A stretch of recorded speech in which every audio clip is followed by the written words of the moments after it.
Hello, everybody. This is the Locked On Big 12 Conference crossover. I am Josh Neighbors, the host of Locked On Big 12. To my right, he is back. It is Steven Simcox. He is the host of Locked On Horned Frogs. To his right, it is Linda Godfrey. She is the host of Locked On Pokes. Below her, it is Jake Hatch. He is the host of Locked On Cougars. And then to his left, it is John Williams, the host of Locked On Sooners. We've made it through the football season. We've made it. We're going to talk about making it through, talk about some of our thoughts about the championship game last night, and also some thoughts about where the Big 12 is as a conference. But first, got to cue the music if I can find it. There it is. You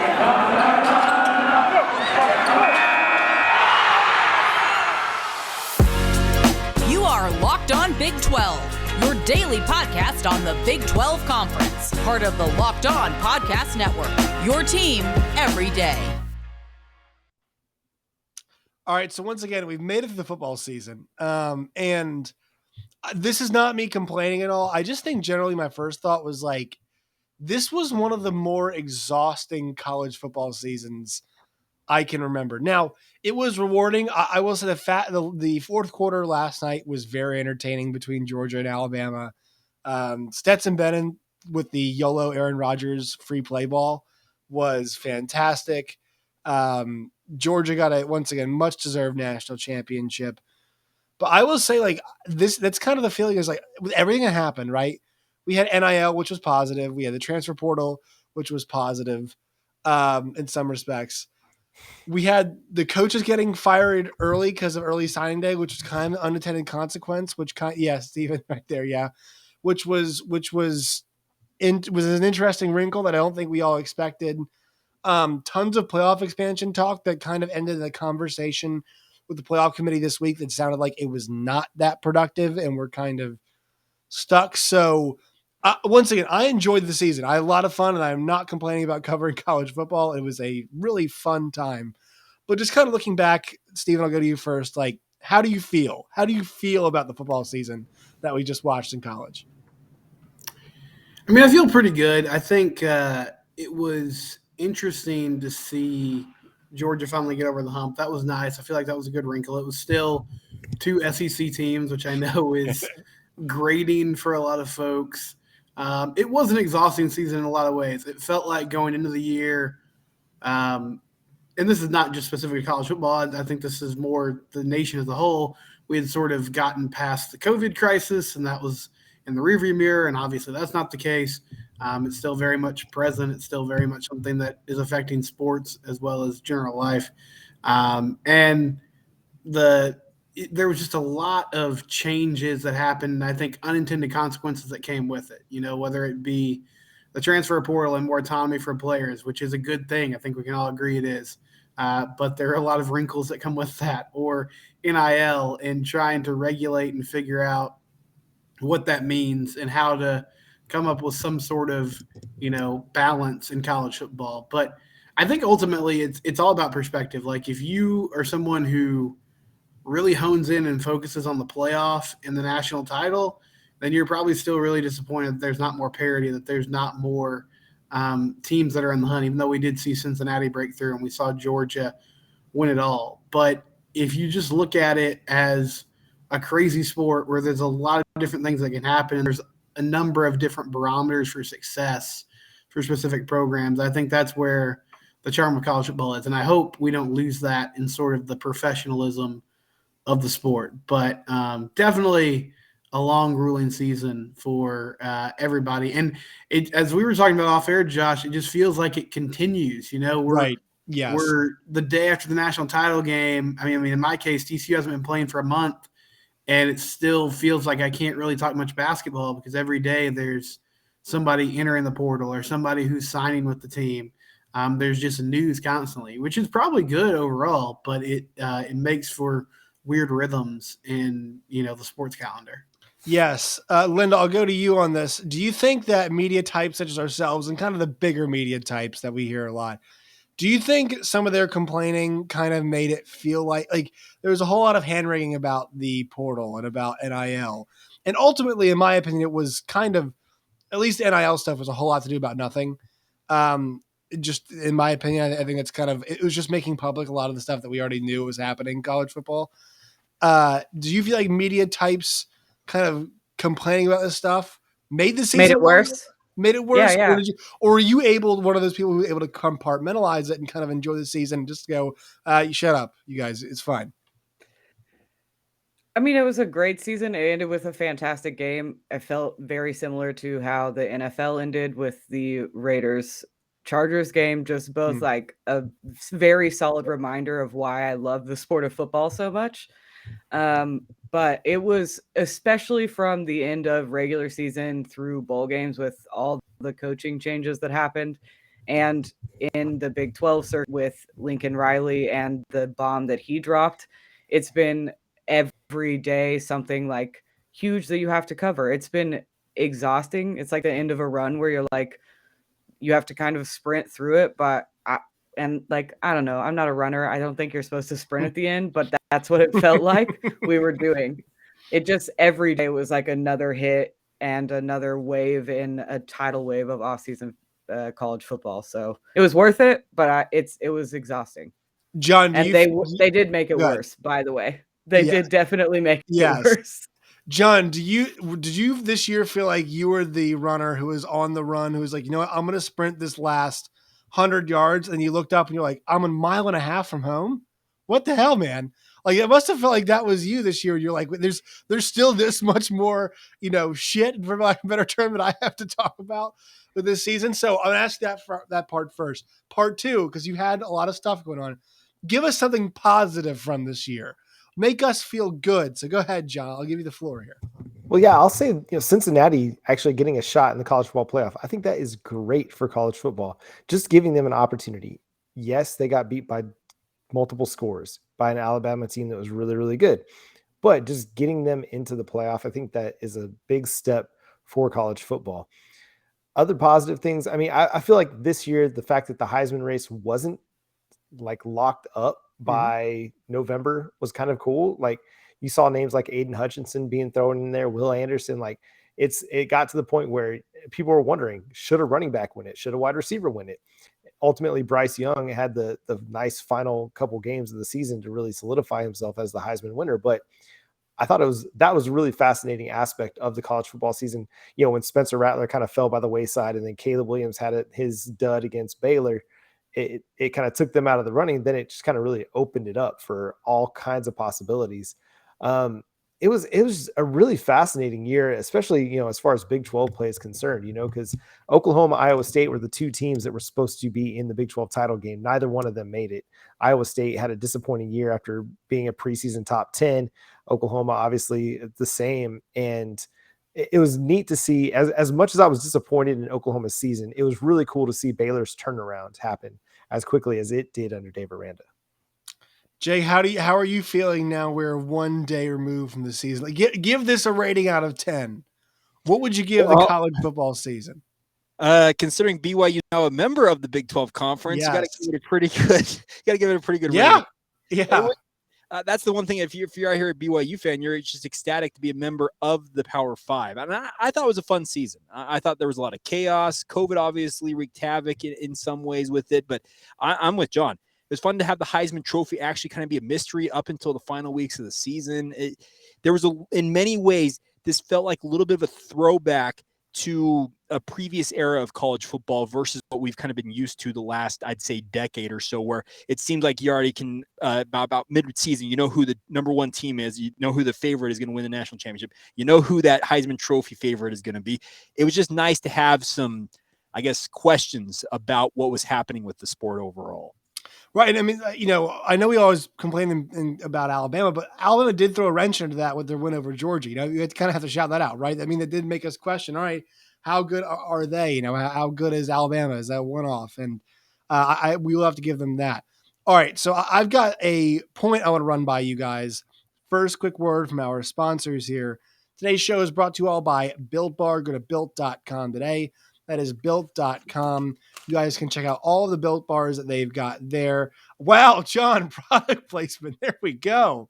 Look at that. He's got what flavor is that? Oh, that's the peanut butter brownie. That's the bomb flavor right there. Peanut butter brownie right there. John's got it. You guys can use the promo code LOCKED15, LOCKED15, LOCKED15 for 15% off at built.com today. Built bars can be a great part of any New Year's resolution, especially if it involves eating things that taste good or eating healthier things or both. How about both those things? You can put those together. Once again, built.com today.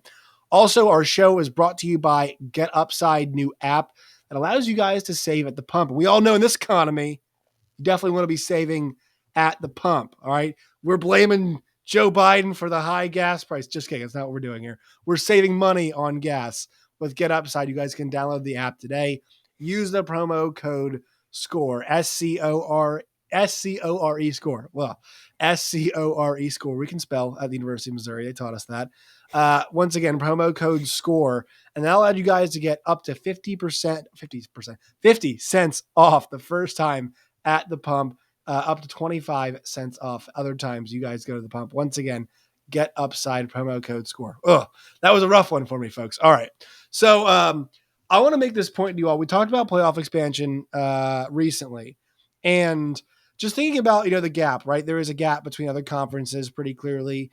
The Big Ten's best got smacked around this year by Georgia.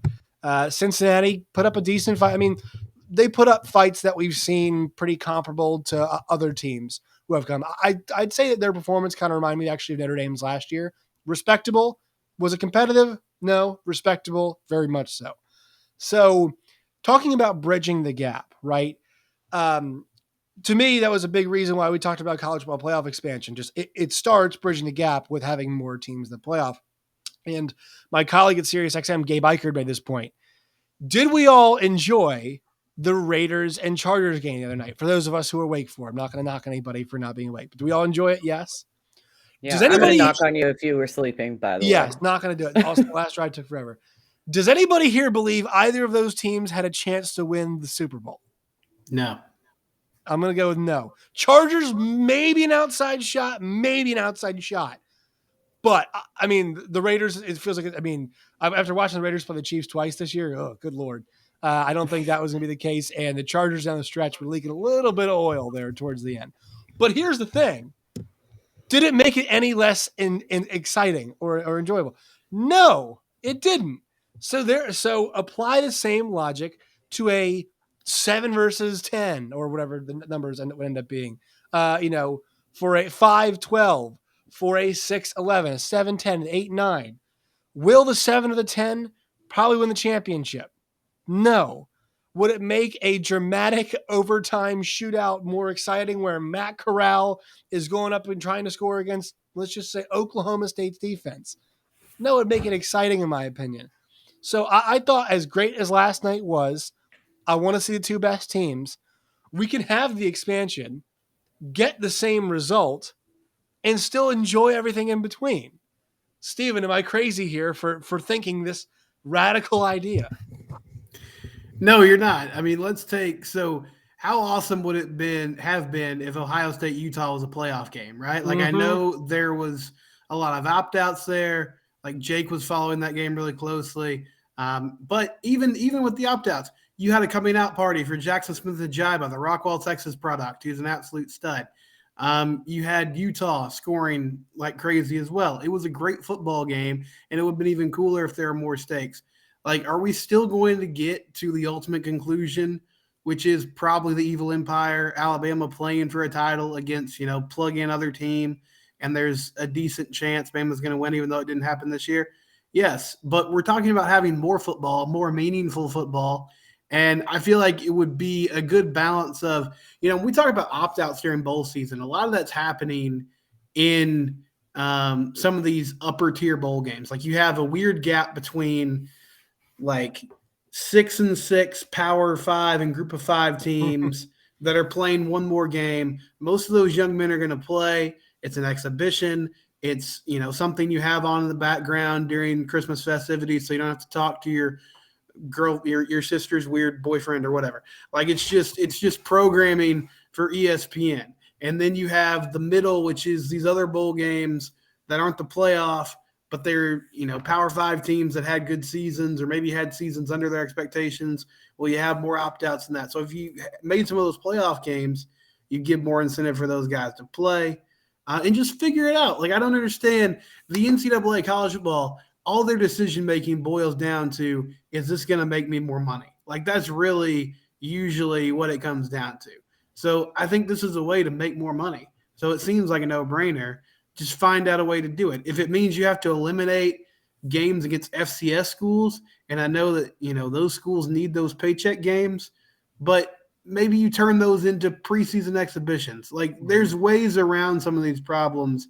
I just don't understand this idea of like, well, the 12 seed's not going to win the championship. Well, the 66 team in the NCAA tournament usually don't win the championship either, but we watch them play on a random Tuesday night.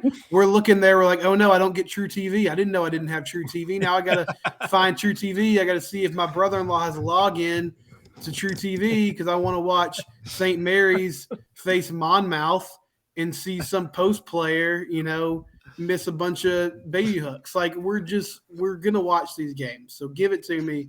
Give me the content. I will say it's very good because the NCAA tournament has playing games between 16 seeds, which is like, to me, which is like one of the dumbest things that they've ever done. But it's like, you know what? Hey. And I don't mean to cross these schools. Hampton and Texas Southern. I was going to say, whenever Hampton plays Texas Southern, I'm like always dialed into that game because we're going to tweet about it. We're just going to tweet about how we hate it, but we're going to watch it. Yeah, it's Hampton's bench also does a thing where like they bring their energy and they stomp and clap. I love it. I just love all of that. Yeah. Jake, how surprised were you this week when you saw the fact the College Football Playoff Committee, it sounds like they're really far apart on a number of issues, considering the point Steven just made that all of this comes down to money and this would make them more money? It's strange to me because Bob Bowlesby came out and said these people just need to pull their heads out of what and figure it out. That's right. that's the message I got from him and his comments about it. The thing about it is, it sounds like Jim Phillips, the ACC commissioner, is essentially trying to, the way it was described, as a one-man war to make it an 18 playoff to essentially force Notre Dame's hand to join the ACC in football. Right. Here's the thing. Notre Dame will not be coerced in doing whatever you want them to do. That's first thing.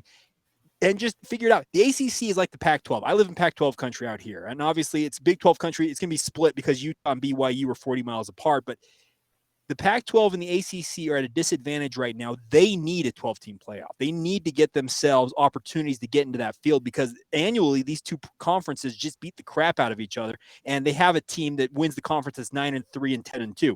As it's currently constituted, you're not getting in the playoff with that record. So just figure it out. And we had Tim Brando on my radio show earlier today, actually, funny enough, and he's of the opinion that these conferences are going to milk every bit of money they can get in their new TV deals out of these networks, and then they will revisit this and say, okay, how much money can we get for the playoff to add to our coffers? That's how he thinks it's going to play out. He thinks the TV deals come first, and then the playoff happens. Right, because the Big 12 is coming up here in 2025, so we'll see how that one transpires. Yeah.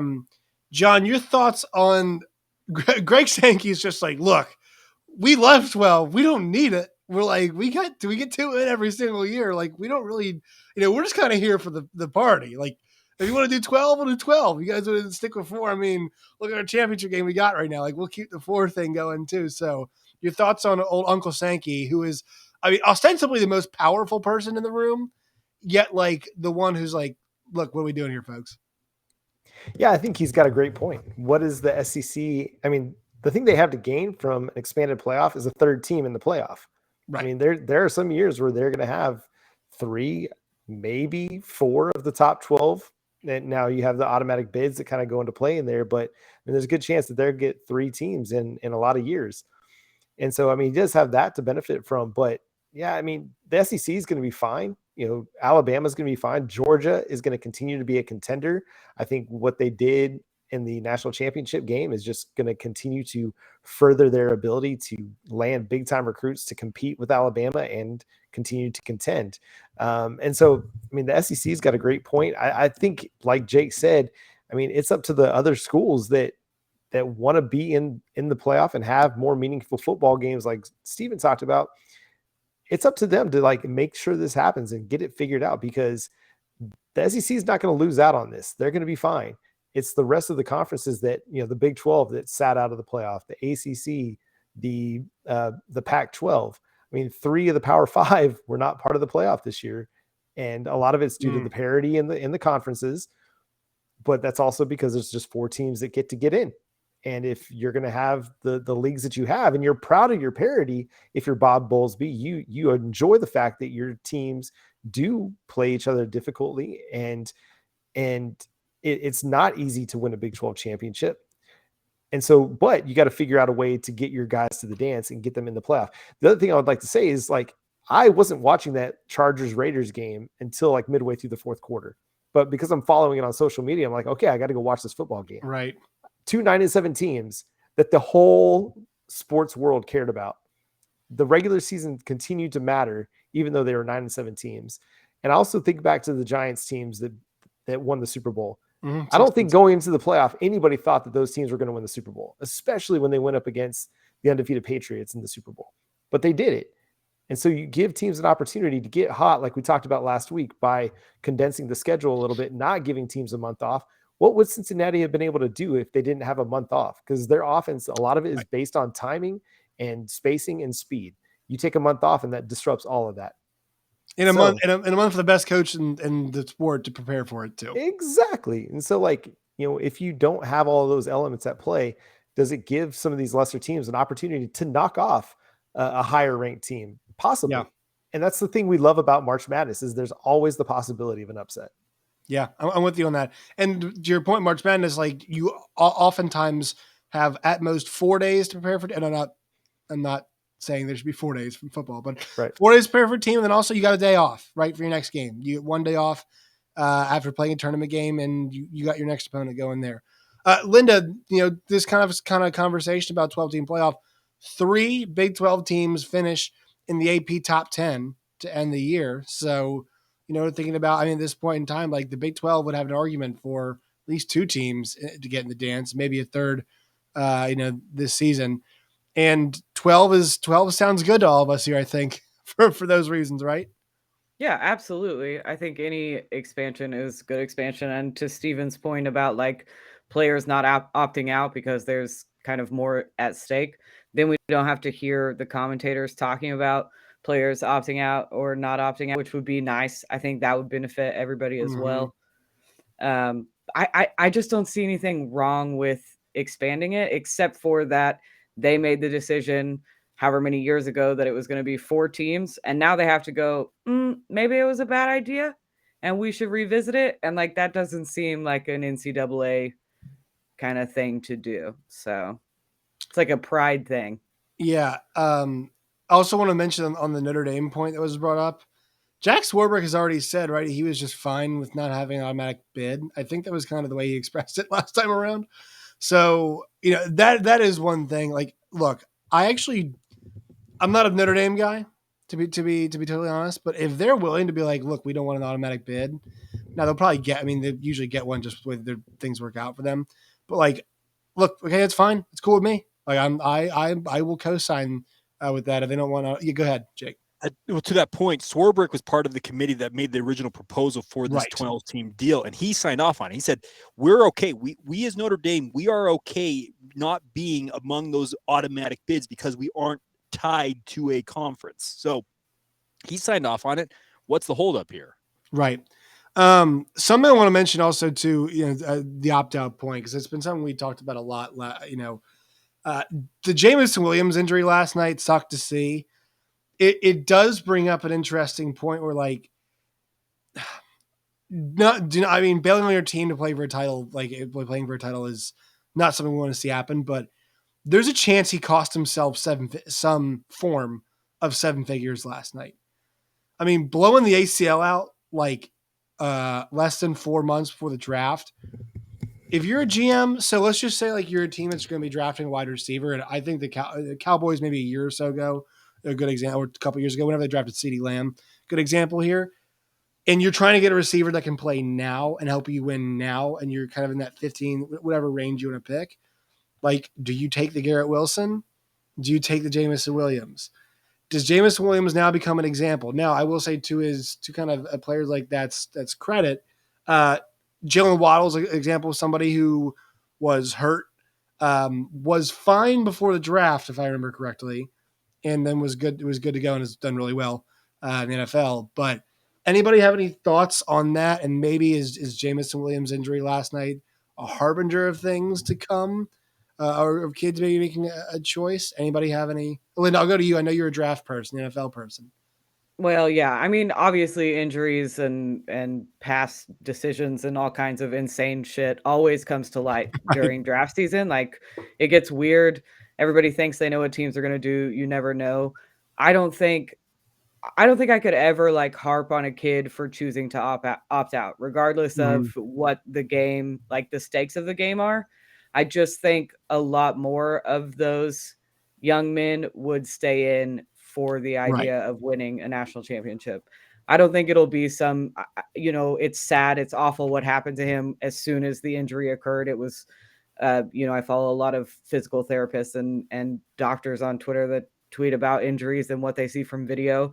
And it was immediately pretty, yeah, it was you could tell it was an ACL immediately. Yeah, it was fast. And so, that sucks. And it's going to be a rough draft season for him, but he has such good tape. I don't think it'll be much of an issue, especially with how fast injuries are. People are recovering from injuries right now. I mean, we just saw Cam Akers have an Achilles injury and he's back the same season. It's insane how much faster these players are like getting healthier. Yeah.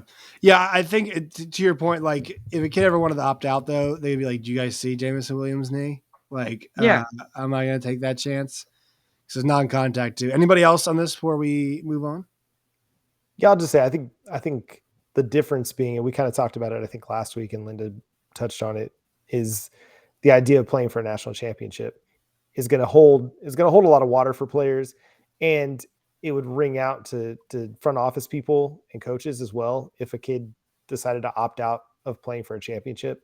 I don't think that would kind of bode well for them in this idea of like, hey, do they love football? Because they already asked that question about kids already, and they're going to ask it even more if they opt out of a chance to play for a title.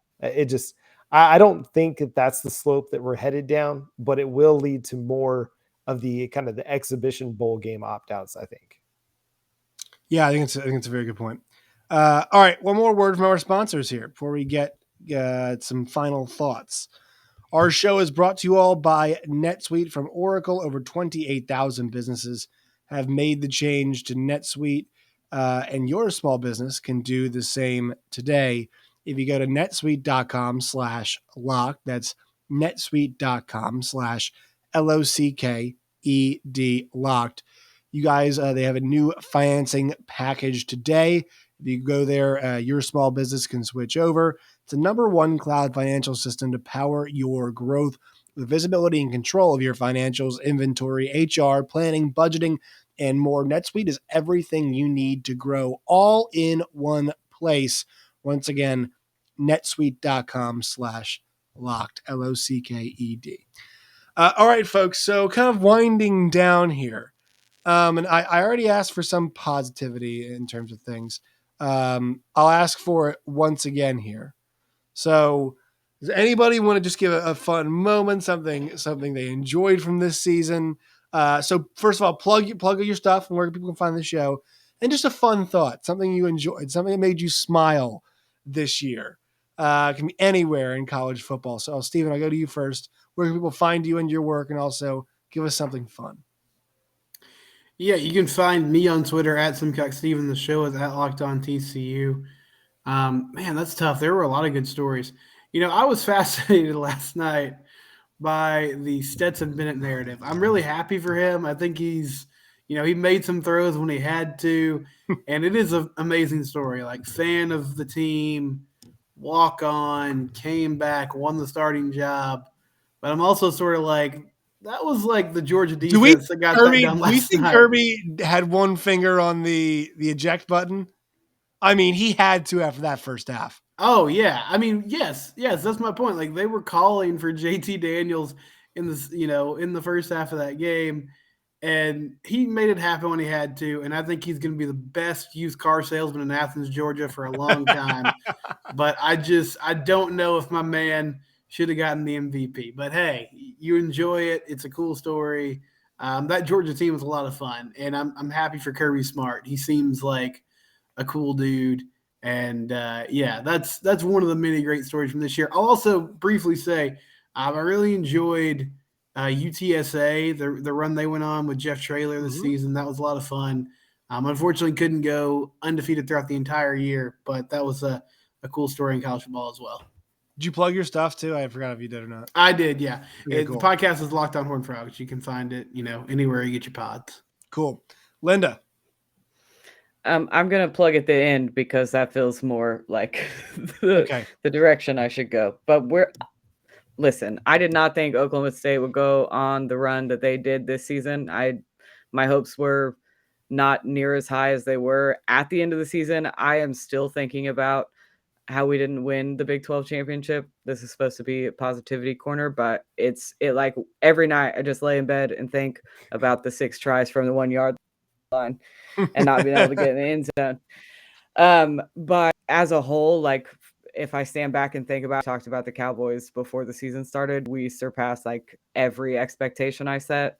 And then last night, I'm a sucker for the walk-on Stetson Bennett story. Like I was all for it. He didn't get near as emotional as I wanted him to. He was pretty stoic, I feel like. But as a whole, that's the kind of stuff I love about college football. And then you can find me on Twitter at Lindellians, and the show is Locked On Pokes on all your podcast apps. Jake.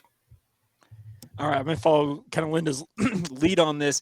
The Stetson Bennett thing is fun because those of you who watched the Rose Bowl, I think most of you probably did, Utah's quarterback Cam Rising got injured in that game. They brought in a walk-on quarterback in that game.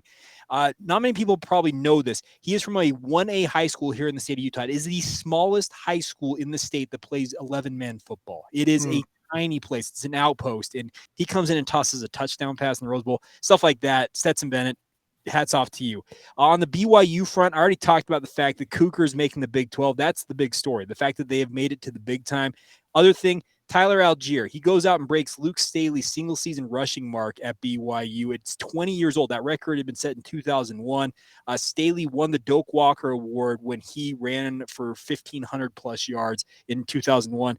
Cool to see Tyler Algier break that and wish him the best as he moves on now to the NFL. And then if you want to follow my work, just check out Locked On Cougars on your preferred social media feeds or on your podcast provider of choice. My personal work, you can find me on Twitter. Jacob C. Hatch is the handle. And John Williams. Yeah, I'm gonna keep my focus down south of me here in Oklahoma. We're gonna be looking at the Texas Longhorns. 2 things that I really, really enjoyed. First of all, we're going to look at Kansas's win over the Longhorns, sealed by a fullback 2-point conversion make. So that's always good stuff. So shout out to Kansas and Lance Leipold for getting that dub. And then secondly, just the Red River Showdown comeback. I mean, that one was incredible. It's such a roller coaster of emotions. I got back late from coaching my kids' soccer game, and I can't ever help but look at Twitter, even though I'm going to watch the game as I've got it recorded, and I'm watching, and I'm like seeing the score. I'm like, son of a, and now I'm like, I gotta keep watching this game, and I'm watching it, and I finally put my phone down so I can just watch the game, and then just like seeing the comeback happening. And the moment though that was my favorite moment in those games was Caleb Kelly's strip on the kickoff return by Xavier Worthy that led to a Kennedy Brooks touchdown. That moment for Caleb Kelly in particular, for the 6th-year senior who sat out all of 2020 due to an injury, it was incredible. It was phenomenal, and it just kind of furthered his like legacy there as an Oklahoma Sooner. Never like the greatest player, but one of the most beloved players. And then the moment after the game where he goes up and he tries to he finds Xavier Worthy and just offers encouragement, to a kid who had a fantastic game and just had one play that did not go his way. It was such a really heartwarming part of that whole ordeal. And in a season that was kind of frustrating at times, it's nice to think back on Caleb Kelly's kind of moment in the River Showdown. Also plug your podcast and whatnot. Oh yeah. Locked On Sooners, Twitter, Facebook, YouTube, subscribe, like, make sure you watch the episodes. And I may or may not talk about Caleb Williams. I'm sorry. It just may or may not happen. So, I just want to shout out last night. There is a moment that I was like, this is Pete Kirby Smart. Did anybody else enjoy the hell out of the intentional grounding on a flea flicker? I mean, that was one of the worst coached and executed plays ever. Georgia gets 30 yards on their first 2 plays, the first drive, second half, then dials up the flea flicker. And George Pickens just looked like he quit in the route. I think it was George Pickens. And Stetson Bennett's like, oh, here comes Christian Harris. So I'm just going to throw it as far downfield as possible. And they cost them 9 yards and a down. And I was like, this is Kirby Smart's fake punt moment. Like, this is exactly what this is. This is horrible and awful. Was really glad to see they were able to rebound from that. 2, Stetson Bennett getting dragged on Good Morning America, whatever the hell the show is, Michael Strahan this morning. Like, Stetson, how you doing, buddy? It's like, drunk. That's how I'm doing. Like, leave the young man alone. Why in the hell is this kid, after like the biggest moment of his entire life, being dragged on national? Stetson, how are you? Oh, so much fun last night. Like, please leave the poor child alone. 3, this sport. Is there anything that encapsulated this sport more than pull assassin? I mean, guys, we had a story in 2021 where a coach's wife's pet monkey that she used to do stripper acts, with, bit a child, and it became a news story. And poor Steve Sarkisian, who like had to deal with a lot of crap this year, and part of it self-inflicted, part of it was not, must have read that and been like, what the F? Like, expletive. And just the conversation that he must have had with Jeff Banks is like, hey, we have enough distractions around here. Your wife's monkey, or girlfriend, whoever the hell it is, your girlfriend's monkey biting a child is in the news now. Like, rein it in at home, please, Jeff. Linda, you got something? Wild. That story only lived for like 3 days. That's how busy this football season was, is that something else happened besides a stripper's monkey biting a child that we were like, this is. And it's in the rear view, and now everybody's like, so Quinn Ewers, right? I What are you totally talking about? forgot about it till just now. I'm happy about it. John, this should have been your point. John, you should have been like, why are we talking about Quinn Ewers? Why we're forgetting about the monkey? Like, we should be revisiting the monkey story. Kansas completely distracted me from the monkey story. That is fair. That is fair. So I will say, like, this is, once again, we're gonna miss it, but I'm a little college footballed out right now. But I'm sure in a week I'll like be missing the ridiculous, absurd conversations, debates, stories, all the things that we hear, about college football. So thanks to you all for making this fun season. Thanks to fans out there for listening and watching. You guys can find me on Twitter at @JoshNeighbors_. You can find the show at LO Big 12 on Twitter. You can find us wherever you guys get your podcasts, and you can find us on YouTube as well. All right, friends, till next week. I guess we're going to be a basketball podcast next week, right? I guess that's going to be Kobe. All right, we'll see you guys next week.